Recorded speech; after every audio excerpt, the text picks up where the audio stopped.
Welcome to MRE Uncut, where we'll give you real and practical insights into the real estate scene in Melbourne. We'll discuss what's happening in the industry, all backed by MRE's history of over 30 years in the game. With that said, let's jump into this week's episode of MRE Uncut.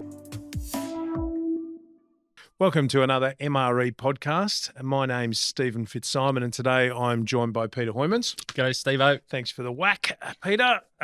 We've also got some guests in today from EBM Insurance, landlord insurance providers for many of our clients. I introduced Caroline Harper.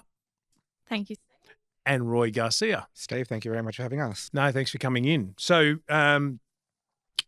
landlord insurance, Roy, give us a background. What is it? What does it do? Help out the people out there that may not know what it is and how it differs from other types of insurance that you might have with your property. Awesome. Look, just before I dig into that, I'm just going to start off with a bit of a formal disclosure, just so everyone gets into the mindset of where we're heading. Bit of compliance. Didn't know we're having a legal debate. Definitely not a legal debate. But look, I just want to share that the information that we'll be discussing during this podcast and all answers provided will be factual in nature, and they won't be taking into consideration individuals' personal or financial circumstances. So for more information on RentCover products and services, individuals can access our PDS via our website at rentcover.com.au. Just to assist in making an informed and educated decision and to see really if that product is right for their needs at that given point. And Steve, look, thanks for the question. And you can tune back in now, people. Tune back in. Please do. Boring bit over. That is the boring bit over, definitely. It's some good night reading. Yeah. I'm going to replay that over and over. That'll get my 5-year-old to sleep. That will. I hope so. Dave's loving it. Yeah. Thinking this is podcast heaven. Anyhow, let's go. Talk to me. Insurance. Awesome. Yeah, landlord. Yeah. So landlord insurance, it's a solution to protect investors in the market that has a lot of variables that sometimes you're not aware of. Landlords should consider components of financial protection against their investment, tenant-related risks from a damage perspective. A legal liability component as well is really important in sourcing a responsible level of cover.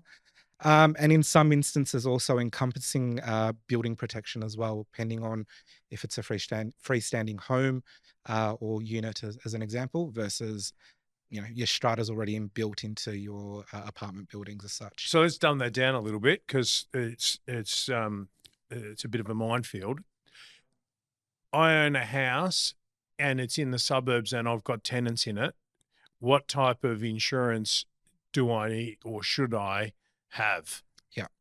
So ideally, you'd be looking at our RentCover Platinum policy, which encompasses landlord insurance and building all under the one level of cover. So the building insurance as your mortgage provider wants you to have, and then you've got landlord insurance that does that. Could you dumb that down and just give sort of like what covers what type of thing? If the house burns down, what covers it? The building insurance will cover the building on that side if the house would have burned right down. So most owners would take the building insurance separately to the landlord insurance. Like if they could choose to. Yeah, because they don't get that when they I would get have the thought that would mortgage. be the most Common. likely because like I've been using the same insurance guy for 25 years. So I wouldn't like to, is that a thing? Like, I mean, do people tend to break it up? 100% people do break it up and have building insurance with one provider, landlord insurance with another. What you might find is that they may have a gap in cover, in particular around that loss of rent section. If something were to happen to the building where it's uninhabitable and you've got a lost rent situation, you may find that maybe in some instances, the building insurance may not extend that level of cover on that financial risk aspect. Right. Okay. And so we should have therefore platinum, which covers off on both. But if you've got landlord and building, you might be close to covered in terms of a general sense. Yeah. Okay. And so if you've got an apartment, it's different because the owners corporation does the building insurance. Have I got that right? That is correct. Yes. Okay. So essentially then they need landlord insurance. So yeah, the landlord insurance component again would cover off aspects of financial protection or what we call lost rent. for whatever reason. That's could what that happen meant. through. I didn't know it Yes. was financial protection. I was like, what's he on about? I've never heard of this before. Obviously, you've got your tenant-related risks, so that could be accidental damage, damage caused by a pet as an example as well, Right. and then your legal liability as well on that side. So let's go. So we're talking, okay, got the property, tenant doesn't pay their rent, does a bunk, runs away. You're coming in then and going, okay, well then we'll assess the rental loss that you've suffered, and if they had a tenant in there that's made stains on the carpets or whatever it might be, then you'll assess that type of thing. What if the tenant's in there and just not paying rent? So that's rent default, and we can consider paying that under rent Because cover. I'm Ultra. getting as the account holder, and I'm loving this happening. It's every day. I get a default from Macquarie run our direct debit system. Yeah. I get a default every day. I guess it comes to me as the account signatory, I suppose. So I forward that to our admin team. But 1 a day or 2 a day is kind of a lot more than we're getting a year ago. Yeah. So if they're not paying their rent because their account's gone into debit, is that covered? So we are a specialist roughly. landlord insurance provider, and our policies are actually written in line with the RTA, so Residential Tenancy Act. Mm-hmm. So we look at rent default, break lease, death of a tenant. We do pay loss of rent in those situations, and it's up to different amounts of weeks. And it depends on if you have a fixed tenancy in place. We do also respond to periodic tenancies as well. But So like all can insurance, say- it's not that straightforward. correct. Yeah. But we do respond to rent default. So if So they then- don't pay, it's not like you're coming in the next week and paying So it. if they didn't pay It's for gotta a get month, sorted out. would you cover that? Just roughly. I mean, without just, if they didn't pay it, let's say because they lost their job, does that cover it? We do look at if a tenant loses their job, but you need to be going after the bond first, and we Okay. allow you to exhaust the bond on non-claimable items first. Yep. And then we can look at the loss of rent. And basically, you're maximising the loss of rent payout for your owners then when you're exhausting the bond. So all of those So little, It's at the end of the essentially- tenancy? Yes. Right. So basically it's once they've vacated. So you're not like, Yeah. they're They a don't- month late, so therefore EBM have stepped Okay. in and paid a month.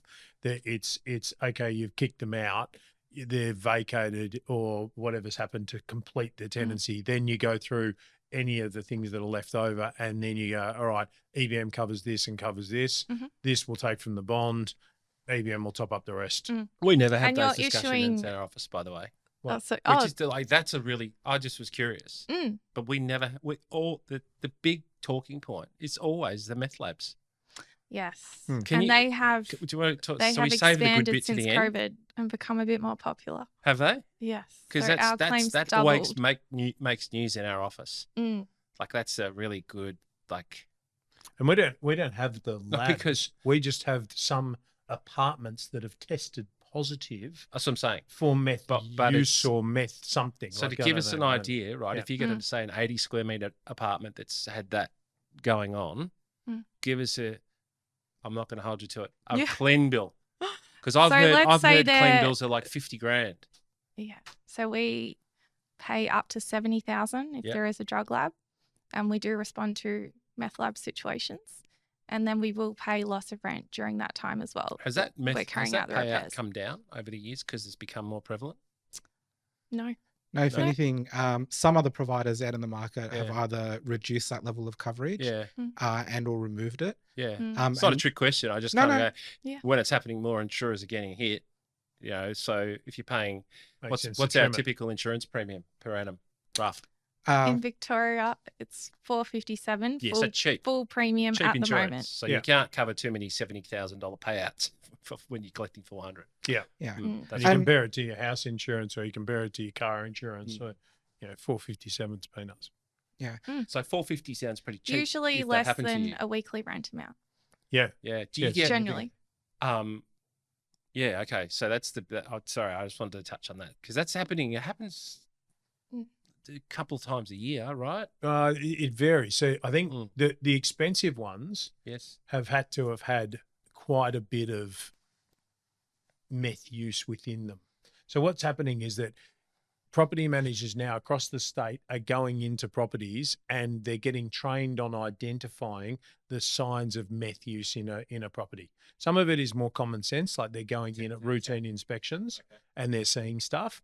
Other things, they're going in and they're doing evictions and they're finding meth labs. The experience that we're saying is not the meth labs. We're just getting these readings that meth has been used or consumed. they do that little test. Yeah, and they do that little, swipe test or whatever. And then sometimes it needs to be cleaned, which is like, a few grand. And then other times they've got to like rip everything out, which is where the big expenses come in. So it's becoming more of a problem, doubled since COVID, yeah? During COVID, our Victorian claims almost doubled for During drug COVID. labs. So Yes. everyone at home decided to set up a meth lab. They must have. So People had more free time. yeah, they did. Someone needed an income, so that was a good method. So we've got to the, do it. we maybe. do the policy. We always support the policy. Even Yeah. I take landlord insurance because Yeah. I just think for the price, it's just worth having. Yes. And there's obviously, like every insurance, there's ins and outs and bits and bobs. But overwhelmingly, when we've dealt with you guys, the experience has been positive. There hasn't been too many arm wrestles on getting payouts and so forth. That's part of it. I'm really interested to hear some stories, Doozies. like good stories. You got to have some good stories Mm. on like what's the most interesting payout or what's the I don't know. Mm. Like, you don't have Well, to say speaking- 27 you don't have jobs. to Yeah. say addresses. You don't have to say No. names. All But identities protected. yeah. But give us something juicy. Well, speaking of drug labs, because Okay. I find this one quite interesting, or the extent that some people go to. Mm. So I believe it was a meth lab situation. Mhm. And the property manager, they went to do their routine inspection and they're looking at, their information going, I thought this was a 3-bedroom apartment. There's only 2. And the tenant or renter had actually, what do you call it? Plastered over. Plastered over the door. Yes. Wow. Right. And then they were Made a using the secret- manhole to go over Ah. into the bedroom That's a good idea. to do their, So if people whatever they were raided doing. it, they'd be like, oh, it's just a 2-bedroom apartment. yeah. Oh, that's clever. I like So it's that. very, very creative. Yeah. When was that? Recently. Was recently, Yeah. within the last few years. Okay. Yeah, I like that. They're clever. There's no doubt about that. I think you just got to speak to the coppers and they tell So you. we're all the hearing tricks we're they hearing do. that the main like insurance exposure or reason like it's that situation. I'm sure it's not just meth. I'm sure it's The big ones. other things as well. What's the most common things? Most common claim is accidental tenant damage. Right. Okay. So Like what? there's spilling wine on the Yeah. carpet or Yeah. that 'Cause- type of thing, or So you've seen the ads. chipping bench tops. You've seen the ads, yeah? We've all seen the ads. Yeah. But that's essentially what we're catering for. Yeah. Mm. Like yeah. And does that include accidental like pet damage? How does pet damage work into that? Because we get a lot of feedback from our owners now. I don't want a Don't dog like- in the house. yeah, I don't don't like want to, pets. like that. I Pets are- can't control it. I'm going to sell my property because I can't. I want to get out. So they say that, but then they don't want it. And then they've got a dog in their property. What? How does it work in terms of like they had a new carpets put in before the tenants were in there? Mhm. They've been in there for 6 months. We go and we do the routine. Well, we do the routine after 3 months, but we go in and we do the routine. They've said they want a dog. They get a dog and it's a puppy and it's just destroyed the carpets. So at that point, we're sitting there and we've got owner new carpet. What $5 happens? grand. Yeah. Look, our policy has definitely caught up in this aspect within the last 5-6 years. Yeah. So there's definitely a robust level of cover there up to the policy limit of 70,000. Right. And it covers landlords for 3 instances. That is, obviously, if the pet's been nominated and approved. Yep. If the pet hasn't been approved by the landlord, yet we've still got the tenant that's gone ahead and brought a pet in. Or Steve, if you're at a rental and I'm going away overseas and you're looking after my lovely golden retriever for 6 weeks, landlord's covered for that as well. So if that dog was to do, Because that happens a lot. yeah, of course. Like, even though like the pet might not be in the application, but they just bring them in after, which they're entitled to do under the new thing. So Yeah. So we've met or at least we've done the best attempt to meet the changing nature of the Victorian legislation, but also nationally as well. So there's no sublimit on that front. Hence why we've got that level of cover. and what's we your feel that it's biggest adequate. payout state? Yeah. Sorry, in terms of Of claims. Yeah. Which What's- which Don't per say- cat- don't- Can we please don't share say- that? I don't know. Yeah, why not? Why not? Because they might have internal cares? rules. Do you know what I mean? Like what? I don't know. I don't know how. Oh, I it don't works. care Hey, about it's their rules. insurance. It's I not wanna real know. estate. I don't know. I just because I think Victoria is a bit of a hard place to do business at the moment. Just a theory. I'll be What if you're a druggie or if you're a real estate mate, agent? if you or if you own a coffee shop, a real estate business, or an insurance company, it's a pretty hard place to do business. you reckon the all- margins would be hard? Just all the layers of things we have to go through. So I'm hoping you're not going to say Victoria is the highest pay. There's trends in each state. Here we go. They're gonna, No they're gonna straight put a- answers. Wait for a disclaimer to come in All right. back. So in you the can't tell conversation. me the state But that's the compliance highest. says Yeah. I mean, and obviously population, New South Wales more people. I don't know, but I would have thought Victoria would have a high number of rentals per capita. It'd be dollars Sort of thing, you expense, know? claim expense versus policies held. Anyway, if you It don't- does vary from state to state, and your 3 podium finishes are always going to be in no particular order: Queensland, New South Wales, and Victoria. But there have been instances, in particular during the mining boom out in the west, Pilbara. where obviously on the downturn of that, there was an increase of drug production, drug paraphernalia, and that put Western Australia on the map in terms of podium finish. So on any given year, it can be different depending on what the trends are out there. All right. And so let's go back in there. The insurance, the whole industry of insurance got smashed by all the natural disasters, apart from like the Melbourne CBD, yet everyone's got to carry the load. Can they, do you reckon that's right? Do you know what I mean? Like we haven't had massive floods in What's the Melbourne. question? Well, do you think it's right that everybody's got to cover it? Like they can't target No, but the you can't policy pricing like they do with You cars. can't insure twice though. What do you mean? Well, you can't be insured twice. Yeah, I get that. But So- like in cars, if you've got a property that's in Mount Waverley, Right. you know, it's going to be safer than having a car that's parked in Fitzroy. And so they do it and they get a tighter policy on So I've making got a that. car Yeah. that I had in Victoria. Mm. I was $2,500 a year insurance. Yeah. And I moved it to Western Australia. Yeah. You know where? Yeah. Where 40 cars a week are getting stolen Yeah. and the premium halved. Wow. I still don't understand. Yeah. And it's been renewed for another year and it's still half. Wow. So I don't know what the algorithm does for the insurers, but it's odd. Look, Do you- I can't talk on the car insurance side of things, but what I No. can definitely share is obviously going back onto natural disasters, and premium pooling is something that a lot of insurers are definitely involved in. So to maintain a low level of premium and attainable for investors out in the market, we've got a premium pool so that we can spread the load to cover for those natural disasters. Right. Now, currently as well, every insurer in the market that is looking after particular fixed structured homes, as an example, we are looking at, obviously it's under review, cyclone pooling and then soon to be flooding as well. So what we're trying to look at along with government bodies is what is going to be essentially set premiums so that we can maintain them as an affordable level of cover. So it's not let's say. extreme I've in got a those question. areas that have a Correct. high amount of disasters. Correct. Yeah, Yep. yeah, makes sense. Insurance premiums on houses going through the roof. Yep. Like around 20% per annum, I reckon, the last 3 years, something like that. Yes. In my case, anyway. And I know friends. And Construction costs. if a client takes the building insurance and the tenant landlord insurance at the same time under the one banner with you guys, Yeah. is there an economy of scale there compared to the market if I was to break it up? 100% there is. So first and foremost, on application, the landlord needs to disclose the value at a dollar value of the actual building itself. Yep. Because we need to know if it was to burn right down to the ground, how much is it going to cost to rebuild, factor in a few other little bits and pieces. Sorry to cut in. That's all right. Over $1 million, most insurers I've dealt with do a valuation. That's Is right. that the case with you guys? Because there's not much under, like if you're in the inner suburbs of Melbourne, where a lot of our stuff is, let's Yeah. say a house in Hawthorne or Yeah. Glen Iris, whatever, mate, it's not a mil. No. It's 1.5. Yeah. Plus. Yeah. Replacement cost. Yeah. Yeah. It burns to the ground. You're So stuffed. Of course. Look, a couple of things here, if I can break it down for you. So we do have a limit in terms of a maximum that we can insure, what is that? currently sitting at about $2.5 million. Okay. That said, as well, we also have to understand the nature, and you guys have both addressed it. Building costs have gone up 20, 30% in some instances. Yep.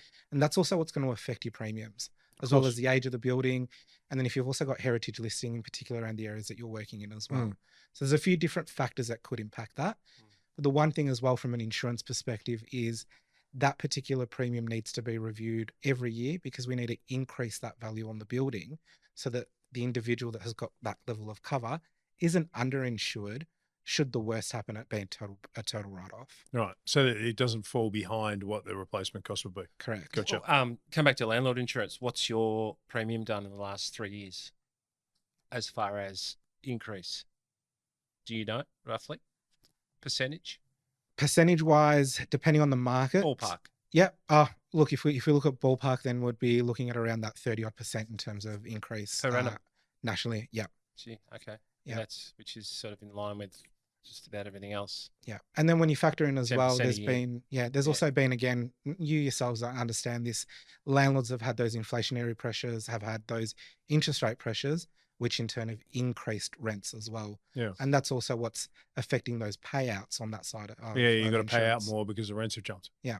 Yeah. So it makes sense. Like the cost of fixing the stuff has jumped. The cost of paying for the rent while it's getting fixed has jumped. Therefore, the insurance has jumped. I think there's logic behind that. It's just nobody likes to pay more for it. How many landlords do you insure in Victoria? Ballpark. It's about 165,000. That would be nationally. I don't have the stats. I don't suppose on we that could get side. hold of that database. That's a joke.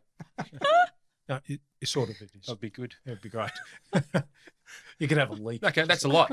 I think I read there's 550,000 of rental properties in Victoria, something like that. So you have a lion's share.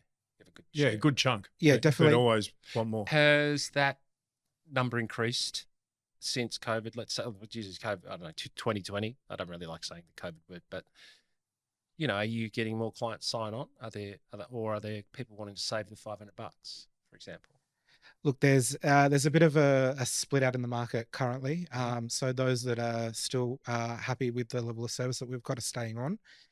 There has been some attrition, obviously due to the sell-off that's been occurring the last couple of years. We've been saying that. So that's definitely what has impacted. And again, nationally, it's not just Vic-centric. But if we look at it Vic-centric, it's definitely been Higher. the sell-off. It's definitely been in particular areas as well. Say our Monash councils, we're looking at about 35% sell-off rate or owner-occupiers moving in. So those are the numbers that we're seeing trending south. But when we look at what is also on the rise is the uptick of combined platinum policy building and landlord in that space. Yeah, new clients. Yeah. Yeah, gotcha. I didn't even know you did building insurance, actually. I thought it was just landlord insurance. Sorry. You should attend some of the training that they do when they come Maybe to I the should. office. Sorry. But if you do have an apartment where Body Corporate's looking after the building insurance through Strata, which I understand is a lot. would be a lot of Half of our properties portfolio, around probably. South Yarra, that area, Mhm. then you don't need to look at the building insurance with us. Gotcha. So you're just looking at landlord and contents. Mhm. So let's look at now the circumstances. Like, do you look after owners that don't use agents?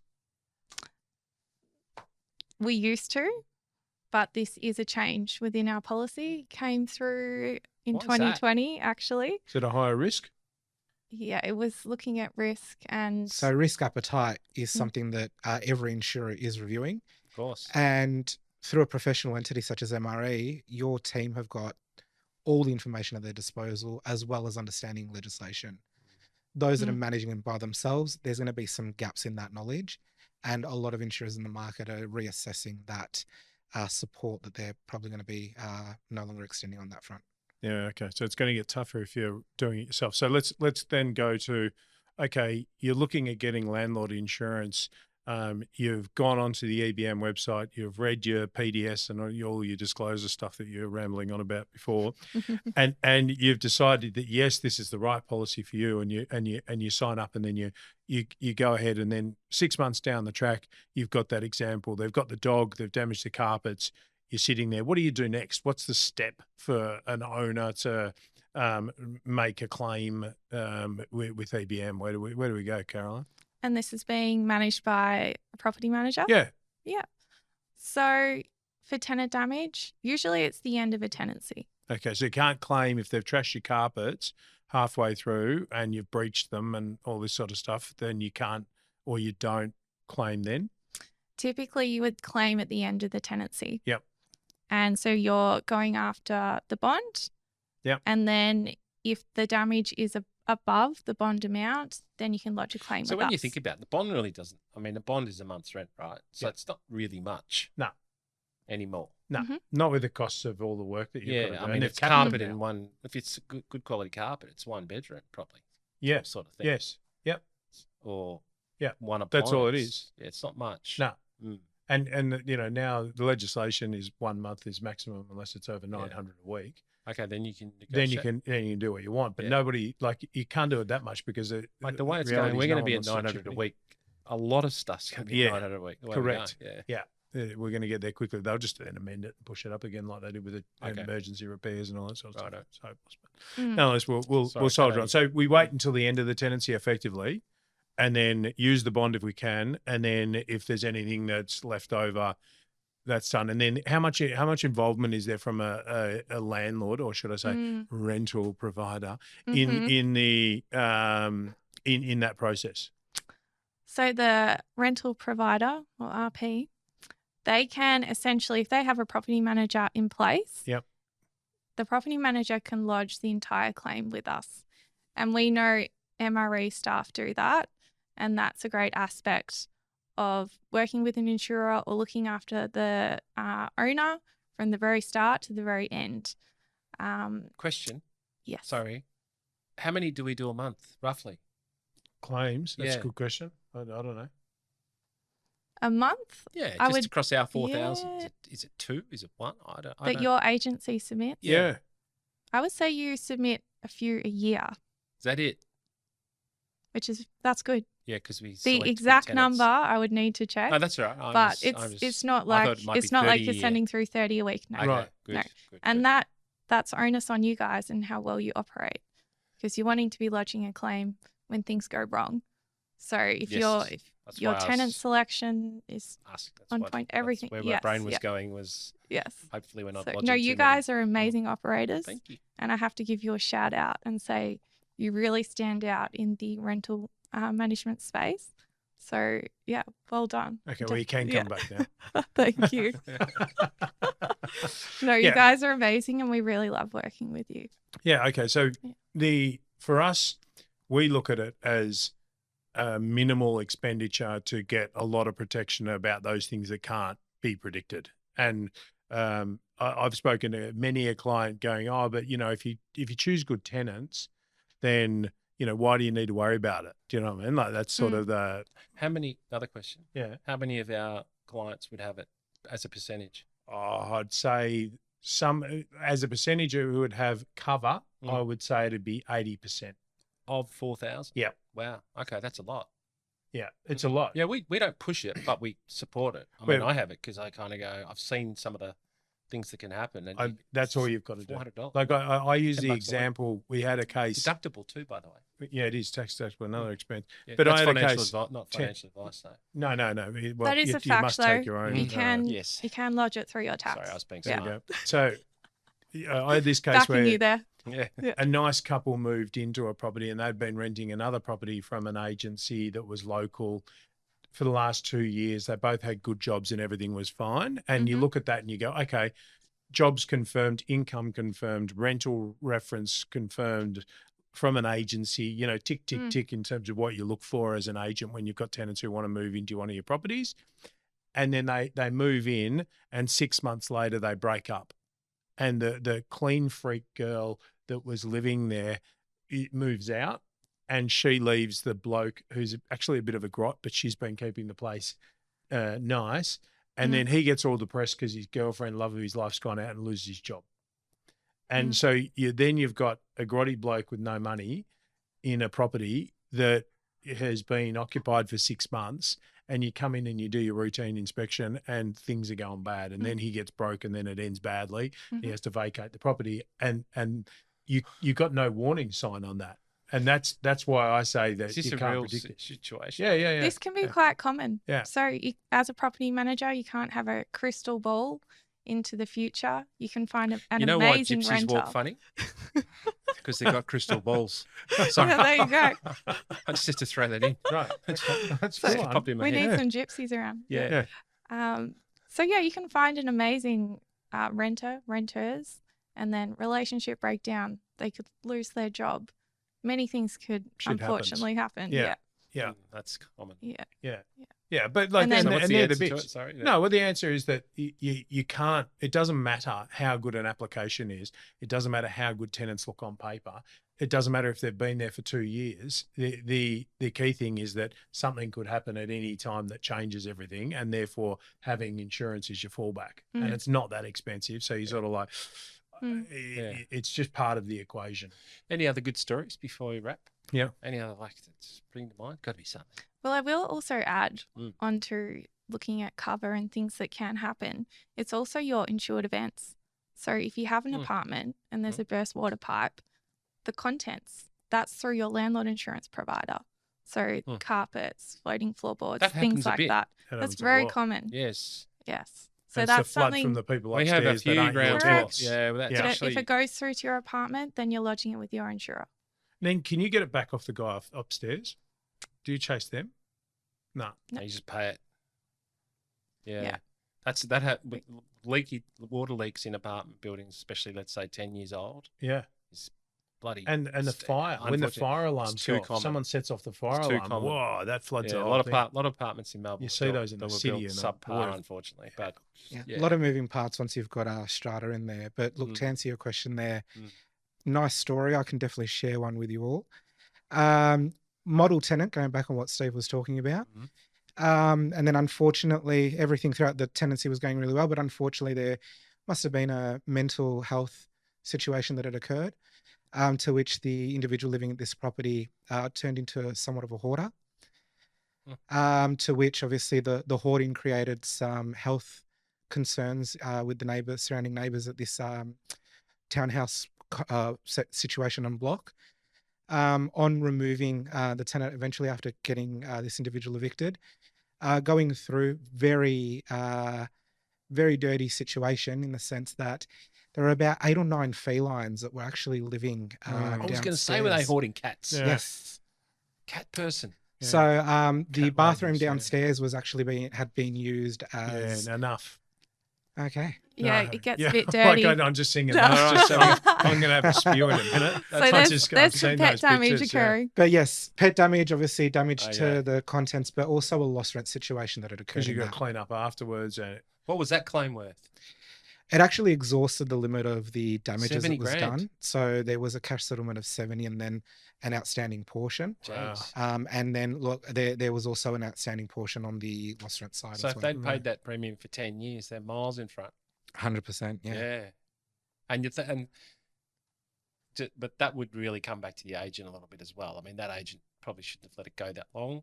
Or did it happen really quick? It happened fairly quickly on Yeah, that okay. side. So So if you're doing a routine 6 monthly, you may not pick that. that's right. And it happened within that 6-month Wow. window where Wow. it did go from essentially everything's nasty. perfect Yeah. to extremely hard, extremely difficult on that end. hoarding's an issue because once the rubbish is in there, it just destroys everything. Well, apartments as well. I mean, it's not a lot of space. No. No garage, no storage, etc.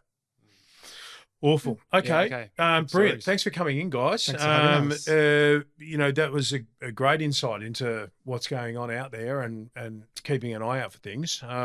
Caroline, much appreciated.